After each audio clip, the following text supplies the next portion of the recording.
Hello everyone, welcome back to my channel.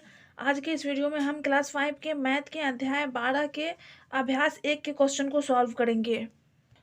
तो देखिए, पहला नंबर में दिया गया है, नीचे दिखाई गई आकृतियों के प्रत्येक जोड़े की तुलना कर ज़्यादा आयतन वाले आकृति पर सही का निशान लगाइए। तो देखिए, दो आकृति आपको दिया गया है। एक नंबर में दो आकृति, इसमें भी दो आकृति, सब में दो दो आकृति दिया गया है।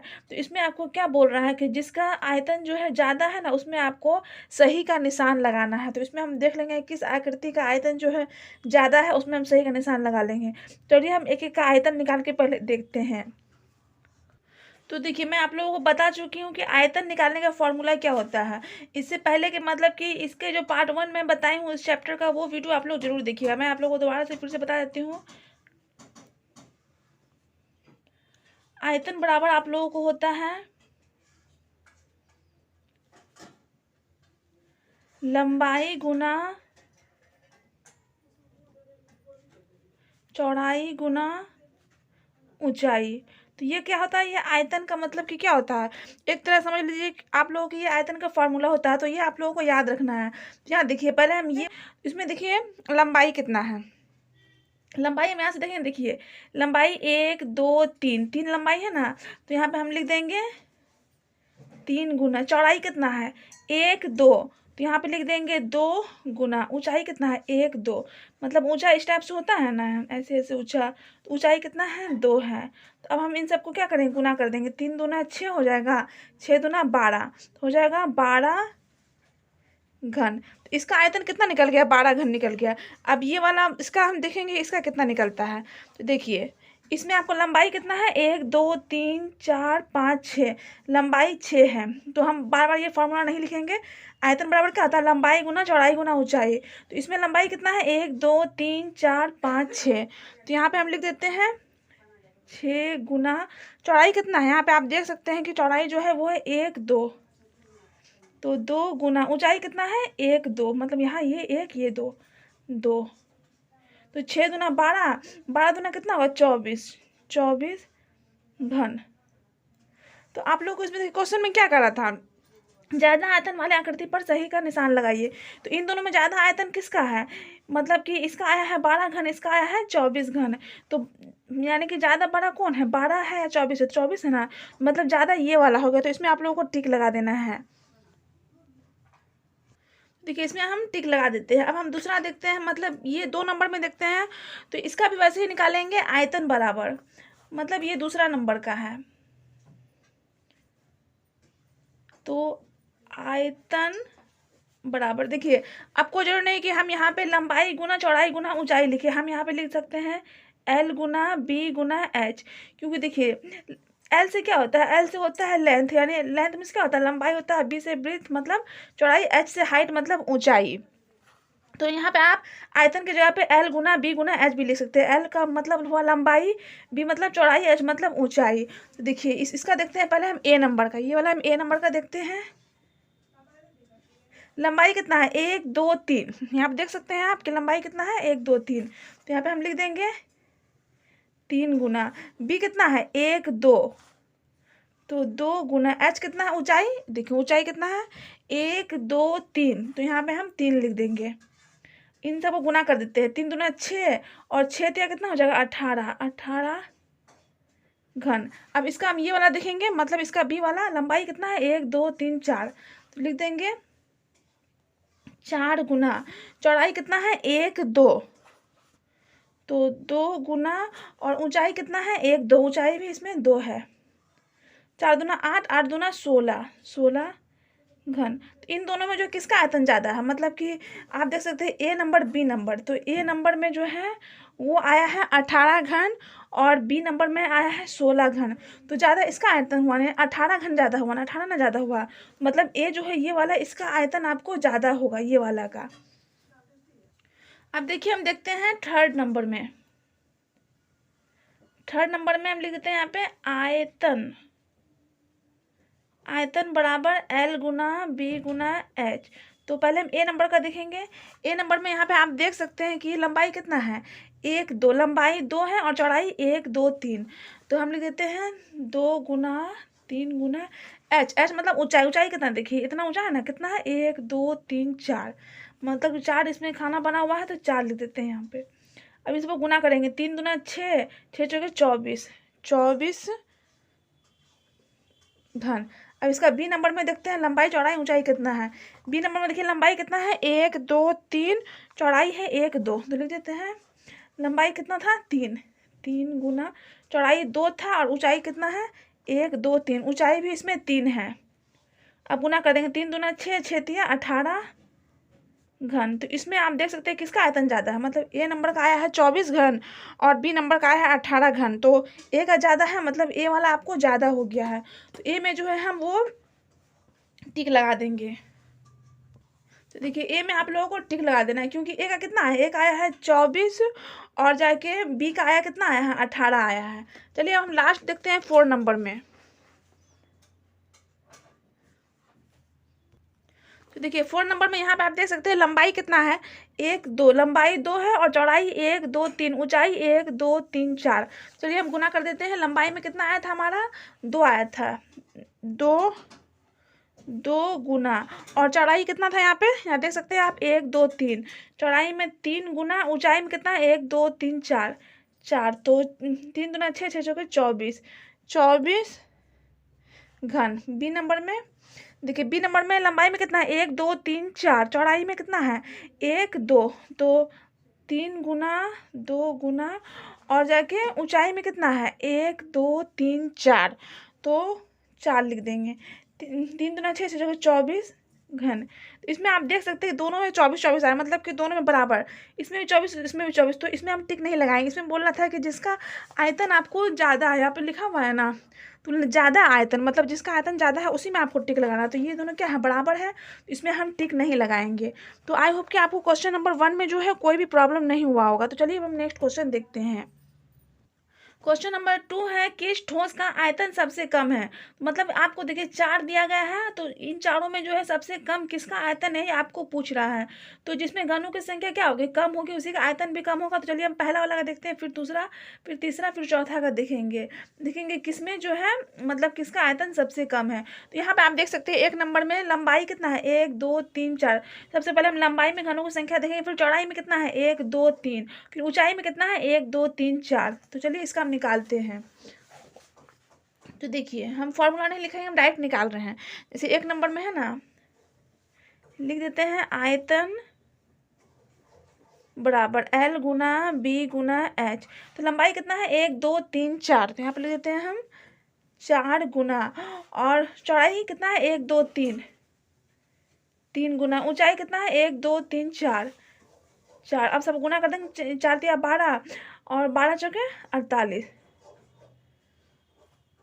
तो देखिए आप लोग मतलब कि 2 नंबर में देखिए एल बी एच, आयतन का फॉर्मूला क्या होता है एल गुना बी गुना एच। तो लंबाई में 2, यहाँ आप देख सकते हैं लंबाई कितना है ए 1 2, तो यहाँ पे हम 2 लिख दिए, और चौड़ाई में कितना है 1 2 3, तो यहाँ पे हम 3 लिख दिए, और ऊंचाई में कितना है 1 2 3 4 5, 5 है तो यहाँ पे हम 5 लिख दिए। अब इन सब गुना करेंगे, 2 तिया 6, 6 पंचे 30, 30 लिख दिए। अब देखिए मतलब इसका आयतन 30 आ गया। अब हम 3 नंबर का आयतन देखते हैं। 3 नंबर में लंबाई में देखिए कितना है 1 2 3 4 5 6, तो लंबाई में हम 6 लिख देंगे। चौड़ाई में कितना है 1 2 3, चौड़ाई में 3, ऊंचाई में 1 2, तो यहाँ पे वही लिखे हैं लंबाई में 6, चौड़ाई में 3, ऊंचाई में 2, तो 6 3 18, 18 दूना 36, तो इसका कितना आ गया, इसका आयतन आ गया 36 घन। तो अब 4 नंबर में देखिए लंबाई में कितना है 1 2 3 4, चौड़ाई में 1 2 3 4, ऊंचाई में भी 1 2 3 4, तो हम गुना कर देंगे 4 गुना 4 गुना 4, 4 चौके 16, 16 चौके 64। तो इसमें आपको क्वेश्चन में क्या करा था किस ठोस का आयतन सबसे कम है। सबसे कम आप देख सकते हैं मतलब 1 नंबर का आया है 48, 2 नंबर का 30, 3 नंबर का 36, 4 नंबर का 64। सबसे कम किसका 2 नंबर का, सबसे कम तो 30 है। तो यहाँ पे हम लिख दिए हैं ठोस 2 का आयतन सबसे कम है। तो देखिए नेक्स्ट क्वेश्चन है निम्नलिखित में से आयतन के माप की इकाई कौन सी है, सही का निशान लगाए। तो यहाँ पे मिट गया, आप लोग देख लीजिए आप लोग बुक में क्या लिखा हुआ है। देखिए इसमें कह रहा है कि मतलब आयतन की जो है मापन की इकाई कौन सा सही, उसमें आपको सही का टिक लगाना है। तो देखिए जिस राशि को हम किसी चीज़ में मापते हैं ना, उसे ही क्या कहते हैं, इकाई कहते हैं। तो यहाँ पे आप देख सकते हैं कि आयतन, आयतन का हमको इकाई बताना, तो आयतन का इकाई जो होता है वो होता है घन सेंटीमीटर। मतलब किसी चीज़ का हम आयतन निकालेंगे तो उसमें लंबाई, चौड़ाई, ऊंचाई तीनों चीज़ होना चाहिए। तो यहाँ देखिए, जैसे ये क्या है, ये 1 सेंटीमीटर है। ये सेंटीमीटर जो है ये लंबाई का इकाई होता है, और ये जो आपको दिया गया है वर्ग सेंटीमीटर, मतलब कि जब लंबाई और चौड़ाई को गुना करते हैं ना, तो जैसे ये मतलब ये लंबाई चौड़ाई, इन दोनों गुना करके हम लिखेंगे तो उसको लिखेंगे वर्ग सेंटीमीटर। और जब हम किसी चीज़ का आयतन निकालते हैं तो उसको हम क्या लिखते हैं, घन सेंटीमीटर में लिखते हैं। आयतन जैसा कि हम आपको यहाँ पे बता चुके हैं 1 नंबर 2 नंबर में, तो उसी टाइप से आपको बनाना है। देखिए, जैसे आयतन का फॉर्मूला क्या होता है, L गुना बी गुना एच। मतलब कोई भी चीज़ आपको दिया गया, जैसे यहाँ पर दिया गया ना 1 1 1, तो यहाँ पे हम क्या करेंगे, 1 गुना 1 गुना 1, तो 1 गुना 1 गुना 1 किए तो यहाँ पे लिखेंगे 1 पे क्यूब। 1 पे क्यूब मतलब 1 पे क्यूब क्यों हम लिखे हैं, क्योंकि 1 3 गो है, 1 2 3, तो इसी को हम लिखते हैं घन सेंटीमीटर। मतलब जिसमें लंबाई, चौड़ाई, ऊंचाई तीनों दिया हो। तो यहाँ पे देखिए, यहाँ पे आप देख सकते हैं, यहाँ पे तीनों दिया गया ना, लंबाई, चौड़ाई, ऊंचाई तीनों दिया गया है। तो इसका राइट ऑप्शन क्या हो जाएगा, मतलब आयतन दिया गया तो समझ लीजिए कि वो घन सेंटीमीटर, क्योंकि आयतन की जो मापन की इकाई होती है ना, वो होता है घन सेंटीमीटर। तो यहाँ पे घन सेंटीमीटर जो होगा वो राइट होगा। तो देखिए, अब 4 नंबर में नीचे दी गई आकृतियों का आयतन ज्ञात कीजिए। आयतन निकालना आपको, यहाँ पे 2 आकृतियाँ दिया गया, तो इसको हम निकालें, आप देख के समझिए। यहाँ देखिए, सबसे पहले आयतन बराबर क्या होता है, लंबाई गुना चौड़ाई गुना ऊंचाई। ये आप लोग बता चुकी हूँ। तो लंबाई हो गया 5, चौड़ाई हो गया 3, ऊंचाई हो गया 2। यहाँ देखिए लंबाई कितना है, 5 है ना यहाँ पे, मतलब ये क्या है, ये लंबाई है आकृति का। तो ये कितना हो गया, 5 हो गया। चौड़ाई आप देख सकते हैं, चौड़ाई 3 है, ऊंचाई कितना है, 2, मतलब इस टाइप से ऊंचा है ना, 2 है। बस इन तीनों का आपको गुना कर देना है, 5 सेंटीमीटर गुना 3 सेंटीमीटर गुना 2 सेंटीमीटर। 5 या 15, 15 दूना 30, तो 30 घन सेंटीमीटर। देखिए, जैसे यहाँ पे घन था ना, घन सेंटीमीटर, तो किसी चीज़ का आयतन निकालेंगे ना, तो उसमें हम क्या लिखते हैं, घन सेंटीमीटर, यानी कि आयतन की मापन की इकाई होती है। आप 2 नंबर का आयतन निकालेंगे। देखिए, 2 नंबर में आप देख सकते हैं कि लंबाई, चौड़ाई, ऊंचाई तीनों चीज़ जो है वो 4 4 दिया गया है, तो 4 4 4 को हम गुना कर देंगे। तो आयतन बराबर लंबाई गुना चौड़ाई गुना ऊंचाई लिख दिए हैं। 4 सेंटीमीटर गुना 4 सेंटीमीटर गुना 4 सेंटीमीटर, तो 4 चौके 16, 16 चौके 64, 64 घन सेंटीमीटर क्या हो गया, इस दोनों का आयतन हो गया। मतलब पहले वाला का आयतन हो गया 30 घन सेंटीमीटर, दूसरे वाला का हो गया 64 घन सेंटीमीटर। क्वेश्चन नंबर 5 है, एक बॉक्स की लंबाई 15 सेंटीमीटर, चौड़ाई 10 सेंटीमीटर तथा ऊंचाई 12 सेंटीमीटर, उसका आयतन ज्ञात कीजिए। आयतन हम वैसे ही निकाल लेंगे, दिया है, पहले जो दिया है वो हम लिख लेंगे। क्या दिया है, दिया है बॉक्स की लंबाई 15 सेंटीमीटर, चौड़ाई 10 सेंटीमीटर, ऊंचाई 12 सेंटीमीटर, जो कि यहाँ क्वेश्चन में दिया गया है। इसलिए बॉक्स का आयतन, आयतन बराबर क्या होता है, लंबाई गुना चौड़ाई गुना ऊंचाई। यहाँ पे आप L गुना B गुना H भी लिख सकते हैं। तो लंबाई 15 सेंटीमीटर है, यहाँ ना लंबाई 15 सेंटीमीटर, चौड़ाई 10 है, ऊंचाई 12 है। 15 सेंटीमीटर गुना 10 सेंटीमीटर गुना 12 सेंटीमीटर, तो 15 को 10 से गुना करेंगे, तो हम मतलब 15 को 10 से गुना करेंगे तो कितना हो जाएगा, 150 हो जाएगा। 15 दही 150। अब 150 को हम किससे गुना करेंगे, 12 से। तो 150 को देखिए हम 12 से गुना करके आपको दिखा देते हैं। तो 2 को जोड़ करेंगे 0, 15 दूना कितना हो जाएगा 30, फिर 1 को 0 से 0, 15 एकम 15, 0 0 5 3 8, कितना आया 1800 आया। तो यहाँ पे हम लिख दिए 1800 घन सेंटीमीटर। घन सेंटीमीटर हम क्यों लिखे हैं, क्योंकि आयतन की जो मापन की इकाई होती है वो होता है घन सेंटीमीटर। देखिए, नेक्स्ट क्वेश्चन है, माचिस का एक डिब्बा जिसकी लंबाई 3 सेंटीमीटर, चौड़ाई 2 सेंटीमीटर और ऊंचाई 1 सेंटीमीटर है, उसका आयतन ज्ञात कीजिए। तो दिया है माचिस का डिब्बा की लंबाई 3 सेंटीमीटर, चौड़ाई 2 सेंटीमीटर, ऊंचाई 1 सेंटीमीटर। जो यहाँ पे दिया गया वही हम लिखे हैं। दिया गया है ना आपको, लंबाई कितना है 3, तो लंबाई की जगह पे 3 लिख दिए। चौड़ाई कितना है 2, तो चौड़ाई की जगह पे 2 लिख दिए। ऊंचाई 1 है तो ऊंचाई की जगह पे 1 लिख दिए। इसलिए डिब्बा का आयतन हो जाएगा लंबाई गुना चौड़ाई गुना ऊंचाई। बस आपको क्या करना है, अगर आपको मतलब कि आयतन निकालने में बोला जाए तो आपको तीनों चीज़ को गुना कर देना है। तो लंबाई की जगह पे 3 लिखें, चौड़ाई की जगह पे 2 लिखें, ऊंचाई की जगह पे 1 लिखें। तो 3 सेंटीमीटर गुना 2 सेंटीमीटर गुना 1 सेंटीमीटर, तो 3 दूना 6। 6 को 1 से गुना करेंगे 6 ही होगा ना, 6 घन सेंटीमीटर इसका आयतन हो गया। देखिए, क्वेश्चन नंबर 7 है, प्लास्टिक के बॉक्स की लंबाई 15 सेंटीमीटर, चौड़ाई 4 सेंटीमीटर और ऊंचाई 1 सेंटीमीटर है। उसमें 6 घन सेंटीमीटर के कितने रबर रखे जा सकते हैं। देखिए, जैसे एक प्लास्टिक का बॉक्स है तो उसके अंदर आप पूछ रहा है कितने रबर, ऐसे रबर आपको रखना है, तो कितने रबर आप रख सकते हैं। तो देखिए, इसमें आपको जो है रबर का आयतन दिया गया ना 6 घन सेंटीमीटर। घन सेंटीमीटर लिखा है तो आप समझ जाइए कि ये आयतन दिया गया है रबर का। तो आपको रबर का आयतन तो दे दिया गया, अब हमें क्या करना है, प्लास्टिक के बॉक्स का आयतन निकालना है। जब दोनों का आयतन निकल जाएगा तो फिर हमें पता चल जाएगा कितने रबर के, मतलब जो है कितना रबर रखा जा सकता है। तो चलिए हम पहले प्लास्टिक के बॉक्स का आयतन निकालते हैं। देखिए, जो पहले दिया गया वो हम लिख लेंगे। दिया है प्लास्टिक के बॉक्स की लंबाई 15 सेंटीमीटर, चौड़ाई 4 सेंटीमीटर, ऊंचाई 1 सेंटीमीटर। दिया है ना, लंबाई कितना है 15 सेंटीमीटर, चौड़ाई 4 सेंटीमीटर, ऊंचाई 1 सेंटीमीटर। बॉक्स का आयतन क्या होगा, लंबाई गुना चौड़ाई गुना ऊंचाई। लंबाई की जगह पे हम 15 लिख दिए, चौड़ाई की जगह पे 4, ऊंचाई की जगह पे 1। तो 15 को 4 से गुना करेंगे 60 होगा, 60 को 1 से गुना करेंगे 60 होगा। 60 घन सेंटीमीटर निकल गया इसका। ये किसका निकला, ये बॉक्स का आयतन निकला। और रबर का आयतन आपको दिया गया है 6 घन सेंटीमीटर। अब हम रबर की संख्या निकालेंगे, क्योंकि आपको इसमें कह रहा है कि कितने रबर, मतलब कह रहा है ना कितने रबर। तो रबर की संख्या निकालने के लिए हम क्या करेंगे, बॉक्स का आयतन में रबर का आयतन से भाग दे देंगे। तो अगर आपको किसी चीज़ का संख्या निकालने बोला जाए तो आपको इसी टाइप से निकालना, मतलब जो ज़्यादा रहेगा उसको ऊपर लिखना, कम को नीचे, मतलब एक चीज़ जितना रहेगा उसको नीचे लिख के भाग दे देते हैं। तो देखिए यहाँ पे बॉक्स का आयतन कितना निकला है, 60 घन सेंटीमीटर। तो यहाँ पे हम लिख दिए 60 घन सेंटीमीटर। रबर का आयतन कितना है, दिया है ना 6 घन सेंटीमीटर। तो यहाँ पे हम लिख देते हैं 6 घन सेंटीमीटर। तो इसको काटेंगे, देखिए 6 कम 6, 6 दाही 60, कट गया। घन सेंटीमीटर भी कट गया। तो 10वां ना, तो यहाँ पर हम लिख देंगे, अतः बॉक्स में 6 घन सेंटीमीटर के 10 रबर रखे जा सकते हैं।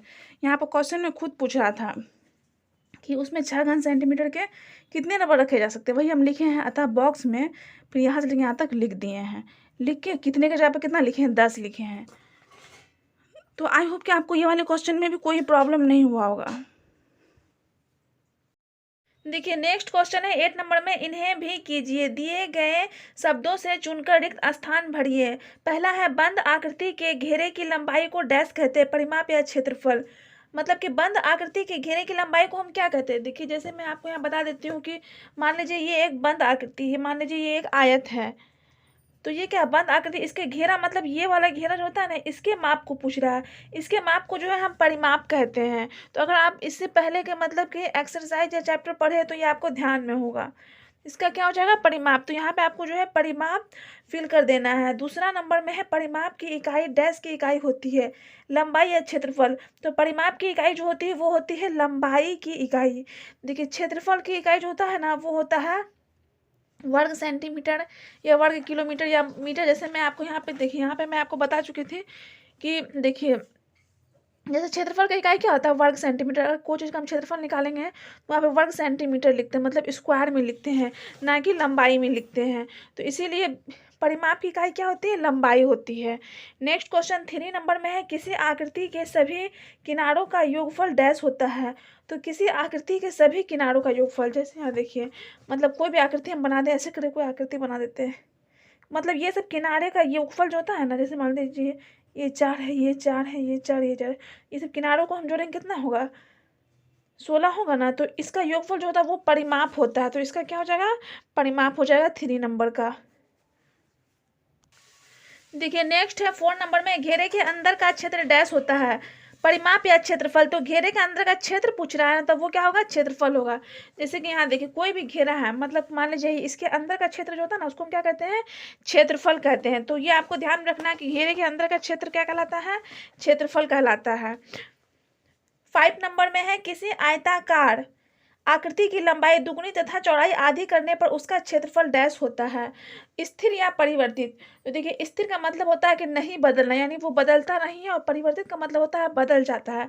चलिए इसको मैं एक एग्जांपल से समझते हैं। देखिए यहाँ पे देखिए मान लेते हैं कि हम कोई भी आयताकार आकृति है, जैसे कि मान लेते हैं इस टाइप की आयताकार आकृति है, उसकी लंबाई जो है वो है एल। तो ये एल है तो ये भी एल होगा, चौड़ाई बी है तो ये भी बी होगा। आपको पता है कि लंबाई को हम एल लिखते हैं, चौड़ाई को बी लिखते हैं, एल से लेंथ, बी से ब्रेथ।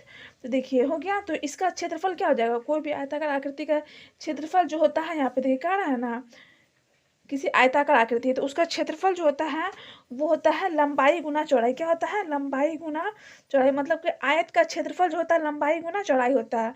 इसमें आपको क्या कह रहा है, किसी आयताकार आकृति की लंबाई दुगनी तथा चौड़ाई आधी। तो लंबाई दुगनी, लंबाई ये है तो लंबाई को दुगनी कर दी है, और चौड़ाई आधा मतलब क्या होता है, बट्टे, ये आधा हो गया है ना। दुगनी मतलब क्या हो, जैसे हम 2 को एल से गुना किए तो 2 एल हो गया, और आधा मतलब जैसे 10 का आधा क्या होगा, ऐसे करेंगे तो 5 आएगा ना, तो आधा कर दिए। अब देखिए ये दो कट गया। तो ये देखिए पहले क्या था, मतलब क्षेत्रफल एल गुना बी था, तो अभी भी तो एल गुना बी ही ना रहा, यानी बदला तो नहीं, कुछ अलग तो नहीं हुआ ना, एल गुना बी ही रहा। तो स्थिर मतलब क्या होता है, मतलब कि वो जैसा है वैसा ही रहेगा। तो इसका क्या हो जाएगा, स्थिर हो जाएगा। देखिए नेक्स्ट है आपको 6 नंबर में, क्षेत्रफल की इकाई डैश इकाई है, वर्ग या घन। तो क्षेत्रफल की इकाई जो है ना वो वर्ग की इकाई है, मतलब कि क्षेत्रफल की इकाई क्या होता है, वर्ग की इकाई। घन जो होता है वो किसका इकाई होता है, वो तो आयतन की इकाई होती है। अगर हम कोई चीज़ का आयतन निकालते हैं तो उसमें हम क्या लिखते हैं, घन लिखते हैं, जैसे कि मैं आपको पहले बता चुकी हूँ। और क्षेत्रफल की इकाई क्या होती है, वर्ग होती है। 7 नंबर में, आयताकार क्षेत्रफल का लंबाई तथा चौड़ाई का डैश होता है योगफल या गुणनफल। देखिए जैसे हम कोई भी आयत के आकार का, मान लीजिए आयत का क्षेत्रफल निकालेंगे, तो आयत का जो क्षेत्रफल होता है ना वो लंबाई गुना चौड़ाई होता है, लंबाई गुना चौड़ाई होता है, मतलब L गुना B। तो गुना ना होता है, मतलब गुणनफल होता है, ना कि योगफल। जोड़ते तो नहीं है, हम गुना करते हैं, तो इसीलिए इसका क्या हो जाएगा, गुणनफल हो जाएगा। नेक्स्ट देखिए 8 नंबर में, वर्ग के परिमाप में 4 से डैश करने पर वर्ग की भुजा प्राप्त होती है, गुना या भाग। वर्ग का परिमाप देखिए, जैसे ये वाला वर्ग है, आपको मान लीजिए हम एक वर्ग बना देते हैं। देखिए मान लीजिए ये एक वर्ग है ना, तो वर्ग का परिमाप जो होता है वो होता है 4 गुना भुजा। ये आप लोगों को पता होगा कि वर्ग का परिमाप क्या होता है, 4 गुना भुजा। देखिए 4 को भुजा है ना, 1 2 3 4, तो 4 को भुजा से गुना कर देंगे। तो इसमें आपको क्या पूछ रहा है, इसमें आपको पूछ रहा है कि वर्ग के परिमाप में 4 से डैश करने पर वर्ग की भुजा प्राप्त, हमको भुजा निकालना है ना। तो भुजा निकालना है तो हम क्या करेंगे, वर्ग के परिमाप में 4 से क्या करेंगे, भाग देंगे। क्या करेंगे, भाग देना होगा हमको। जैसे कि हम यहाँ पे भाग दे देंगे। देखिए अगर हम भाग यहाँ पे देंगे तो 4 4 कट गए, तो हमारे पास भुजा बच गया ना, यहाँ पे बच गया। अगर हम गुना कर देंगे, देखिए जैसे कि 4 गुना भुजा, अगर हम इसको 4 से गुना कर देंगे तो 4 चौके 16 हो जाएगा, 16 भुजा हो जाएगा। तो यहाँ पे क्या होगा, 16 आ गया। हमको सिर्फ भुजा निकालना है, तो हम क्या करेंगे, 4 से भाग देंगे, तभी हमको सिर्फ भुजा मिलेगा। इसीलिए यहाँ पे क्या हो जाएगा, भाग हो जाएगा। देखिए नेक्स्ट क्या है, 9 नंबर में, कोई वस्तु जितना स्थान घेरती है वह उसका डैश है, क्षेत्रफल या आयतन। तो जो वस्तु जितना स्थान घेरता है ना उसे उसका आयतन कहते हैं, जो कि हम इसमें पढ़ चुके हैं। देखिए जैसे आप इस वाले चैप्टर में पढ़े होंगे, यहाँ पे जैसे ये एक जग है, तो ये इतना स्थान घेरी, तो ये क्या कहलाएगा, इसका आयतन कहलाएगा। मतलब जो वस्तु जितना जगह घेरी उसको क्या कहते हैं, आयतन कहते हैं। 10 नंबर में है, किसी बर्तन के धारण करने की क्षमता डैश है, आयतन या धारिता। तो देखिए मतलब कोई बर्तन में जितना सामान अट सकता है उसको हम क्या कहते हैं, धारिता कहते हैं। जैसे एक जग, उसमें जितना पानी अट सकता है उसको हम क्या कहेंगे, धारिता कहेंगे। और जग जितना जगह छेक रहा है उसको हम आयतन कहते हैं, है ना। और जैसे कि अगर कोई बर्तन में मतलब जितना सामान अट रहा है उसको हम क्या कहते हैं, धारिता कहते हैं। आई होप कि आपको इसमें कोई भी प्रॉब्लम नहीं आया होगा। तो अगर आपको इस वाले मतलब 8 नंबर में जो भी प्रॉब्लम आता है तो आप कमेंट में ज़रूर बताइएगा। देखिए अब हम इसमें देखते हैं, सही उत्तर पर सही का निशान लगाइए। मतलब जो सही उस पर क्या करना है, सही का निशान लगाना है। पहला है 3 सेंटीमीटर, 4 सेंटीमीटर तथा 5 सेंटीमीटर भुजा वाले त्रिभुज का परिमाप है। देखिए हम क्या करेंगे, सबसे पहले एक त्रिभुज बनाएंगे। तो हमें सबसे पहले एक त्रिभुज बना लेते हैं। मान लीजिए उसका एक भुजा है 3 सेंटीमीटर, है ना, यहाँ पे 3 फिर 4 फिर 5, 3 सेंटीमीटर फिर 4 सेंटीमीटर फिर 5 सेंटीमीटर। तो क्या कर रहा है, भुजा वाले त्रिभुज का परिमाप। तो त्रिभुज का परिमाप क्या होता है, तीनों भुजाओं का योग। मतलब हम इन तीनों को जोड़ देंगे, 3 4 5, इन तीनों को जोड़ देंगे तो वही उसका क्या हो जाएगा, परिमाप हो जाएगा। 5 4 9 10 11 12, तो यहाँ पे कितना आया, 12 आया। 12 आया ना तीनों को जोड़ के। तो हम यहाँ पे देख लेते हैं 12 इसमें किधर है। तो यहाँ पे आप देख सकते हैं, यहाँ बी नंबर में क्या है, 12 सेंटीमीटर, है ना। तो इसका राइट ये वाला हो जाएगा। देखिए सेकेंड नंबर में है, आयताकार क्षेत्र का परिमाप की गणना के लिए लंबाई तथा चौड़ाई को जोड़ते हैं। मतलब कोई भी आयताकार क्षेत्र है उसका परिमाप निकालना। जैसे यहाँ देखिए, जैसे यहाँ पे एक आयताकार क्षेत्र है, आयत है, उसका परिमाप निकालना। तो लंबाई क्या हो गया, ये लंबाई हो गया, ये चौड़ाई हो गया। ये लंबाई है तो ये भी लंबाई, ये चौड़ाई। तो उसको हम क्या करते हैं, मतलब उसका परिमाप निकालने के लिए क्या करते हैं, जोड़ते हैं। तो यहाँ देखिए क्या ना, आयताकार क्षेत्र के परिमाप की गणना के लिए लंबाई तथा चौड़ाई को जोड़ते हैं। तो देखिए जैसे कि लंबाई कितना हो गया, 2 ठो लंबाई है ना, तो 2 को लंबाई हो गया जोड़। चौड़ाई कितना, चौड़ाई भी 2 ठो, यहाँ देख रहे हैं आप, एक यहाँ एक यहाँ, 2 ठो। तो देखिए 2 बार जोड़ते हैं ना, 2 बार लंबाई को जोड़ते हैं, 2 बार चौड़ाई को जोड़ते हैं। तो यहाँ पे आपको वही कह रहा है, देखिए कह रहा है 2 बार 3 बार 0 बार, इनमें से कोई नहीं। तो 2 बार जोड़ते हैं तो इसका ए हो जाएगा। अब देखिए 3 नंबर में, वर्ग की भुजा दुगुनी करने पर क्षेत्रफल हो जाता है, वर्ग की भुजा। तो ये भी मैं आपको समझा देती हूँ। देखिए जैसे कि मान लीजिए एक वर्ग हम ले लेते हैं। मान लीजिए ये एक क्या है, एक वर्ग है। इसका भुजा मान लेते हैं x है ना, इसका भुजा एक्स। मान लीजिए कि वर्ग का भुजा एक्स है, तो वर्ग का क्षेत्रफल क्या हो जाएगा, यहाँ कह रहा है ना वर्ग की भुजा दुगनी करने पर क्षेत्रफल, यहाँ क्षेत्रफल कह रहा है, तो वर्ग का क्षेत्रफल होता है भुजा स्क्वायर, ये भुजा है ना इसका स्क्वायर लिख देंगे, एक्स का स्क्वायर, इसको हम स्क्वायर बोलते हैं। तो वर्ग का क्षेत्रफल होता है भुजा स्क्वायर, ये आपको पता होगा अगर आप इससे पहले का मतलब पार्ट 1 देखे हैं या फिर इससे पहले का चैप्टर पढ़े हैं। तो इतना हो गया। अब क्या कर रहा है इसमें, वर्ग की भुजा दुगनी करने पर आते, दुगनी कह रहा है ना, मतलब कि दुगनी मतलब क्या, हम 2 से गुना करेंगे, तो 2 से गुना करेंगे तो जैसे कि एक्स को 2 से गुना करेंगे 2x हो जाएगा, और एक्स स्क्वायर को 2 से गुना करेंगे, 2 यहाँ लिखेंगे 2x स्क्वायर है ना। तो कितना हो जाएगा, इसको अगर हम गुना करेंगे तो ये हो जाएगा 2x स्क्वायर, तो 2 को 2 से गुना करेंगे 4x स्क्वायर, तो क्या हो गया, चौगुना हो गया ना, मतलब 4 गुना हो गया। ये 2 है ना, 2x स्क्वायर, 2 को 2 से गुना करेंगे 4 हो जाएगा, एक्स को एक्स स्क्वायर लिख दी तो कितना हो जाएगा, 4x स्क्वायर हो जाएगा। तो देखिए 4x स्क्वायर हुआ मतलब कि चौगुनी, चौगुनी कहाँ पे लिखा है, लिखा है चौगुनी, यहाँ पे हम चौगुनी पर टिक मार देते हैं। अब देखिए नेक्स्ट है 4 नंबर, 20 मीटर लंबी तथा 15 मीटर चौड़े बाग का परिमाप। तो एक बाग है, इस टाइप से एक बाग है, कितना है 20 मीटर लंबी है, तो 20 मीटर लंबी, 15 मीटर चौड़ी है, तो 20 ये है तो 20 ये है, क्योंकि ये भी लंबाई ये भी लंबाई, ये दोनों आयत में ये बराबर, जितना ये रहेगा उतना ये रहता है ना, और ये 15 है तो ये भी 15। परिमाप मतलब क्या, मतलब कि सबको हम जोड़ देंगे, 20 20 40 हो गया, 15 30 40 50 60 70, तो 17 है ना यहाँ पे।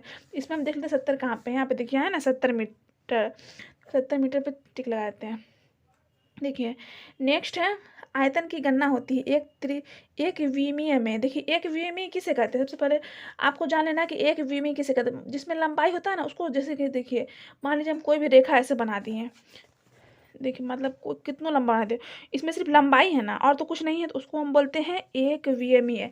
और दूसरा है द्विविमीय, मतलब कि जिसमें लंबाई चौड़ाई दोनों होता है, जैसे ऐसे करके कुछ है इसमें लंबाई चौड़ाई दोनों है ना, इसको हम बोलते हैं द्विविमीय। और सी है त्रिविमीय। त्रिविमीय मतलब क्या होता है, जिसमें लंबाई चौड़ाई ऊंचाई तीनों होता है, इनमें से सभी। तो देखिए आयतन निकालने के लिए हमें क्या चाहिए, आयतन निकालने के लिए हमें लंबाई चौड़ाई ऊंचाई तीनों चीज़ चाहिए ना। आयतन का फॉर्मूला क्या होता है, लंबाई गुना चौड़ाई गुना ऊंचाई, तो आयतन निकालने के लिए हमें तीनों चीज़ चाहिए।